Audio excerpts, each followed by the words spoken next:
Brighter Media Group original.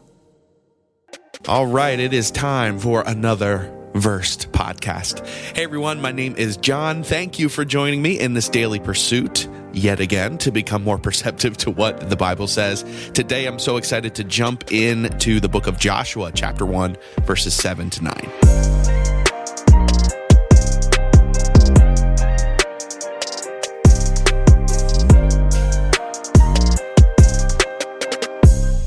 All right, so honestly, I've tried to avoid choosing verses in this podcast that are, how do I say this, merchandised?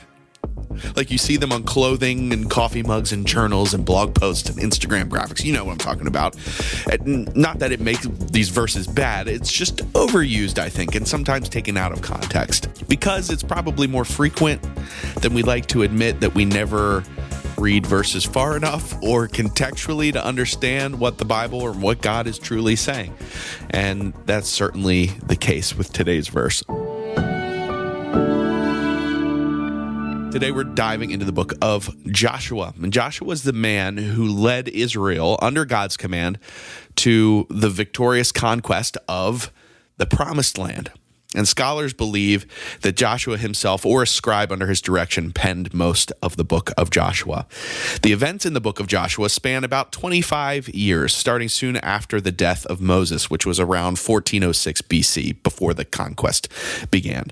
The conquest of Canaan took about 7 years, and Joshua's final address and subsequent death came almost 20 years later.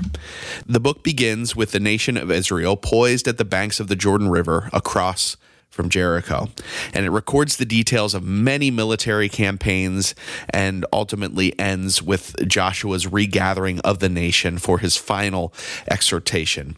This is the first of the history books, as they're called in the Bible, and its audience was the descendants of those who had conquered the Promised Land, as a historical account of how they came to settle there.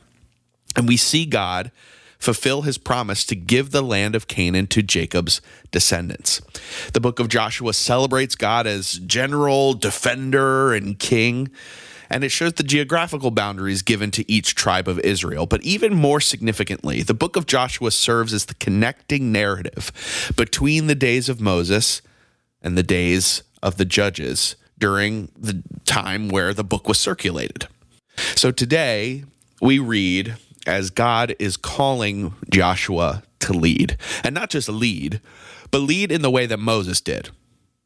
Moses, a crazy countercultural way of leading that meant a full reliance and dependence on God to sustain himself and the people, like decision to decision, day to day, moment by moment. And keep in mind here that Joshua was taking over in leadership at a crucial hinge point in the narrative of Israel. They were about to enter the land that God promised them generations ago. And God was walking closely with Moses then as they endured through the wilderness. And he's drawing close to Joshua now in that call. So let's read Joshua 1, verses 7 to 9. Only be strong and very courageous, being careful to do according to all the law that Moses, my servant, commanded you. Do not turn from it to the right hand or to the left, that you may have good success wherever you go. The book of the law shall not depart from your mouth, but you shall meditate on it day and night, so that you may be careful to do according to all that is written in it. For then you will make your way prosperous, and then you will have good success. Have I not commanded you? Be strong and courageous. Do not be frightened and do not be dismayed, for the Lord your God is with you wherever you go. Now that you've heard the verse, you get what I was saying before, right? One of the most encouraging verses. You see the verses everywhere. God is with you wherever you go. Be strong and courageous. God was calling to Joshua, but it was more than be brave and you will be successful. That's where we kind of always stop the verse, right? It was way more than that. God was calling Joshua to obedience, to intentional, focused surrender and submission. So contextually, it's more like God was saying, and I got this from an amazing person, Whitney Lowe of Scribble Devos. She says, be strong enough and courageous enough to submit to my ways. That's what God is saying. Be strong and courageous. No, be strong enough and courageous enough to submit to my ways. That's what takes strength, right? It wasn't this miraculous banner-filled call into glory just for glory's sake. It was a call to submission for God's glory's sake. See, our culture today wants the first without the second. And that's probably why you don't see submit and God will get the glory on your Christian Girl Boss daily planner, right? Here's the truth. God is promising Joshua, and he's promising you today, courage and strength. But that doesn't come without submitting to his ways. If you don't give your whole life to his glory, if you're too focused on your own, if you're using these verses to pump you up to achieve more, you're achieving something that's ultimately worthless, even if the world says it's good. So my encouragement to you today, be strong enough and be courageous enough to submit to God's ways. We'll take our minute like we do every podcast after we read and reflect to actually take the time to reflect, to pause, to meditate, to pray if you would like, or just be still. We'll play some music. We'll do this for a minute, and then we'll come back on the other side.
Thank you so much for listening to the podcast today.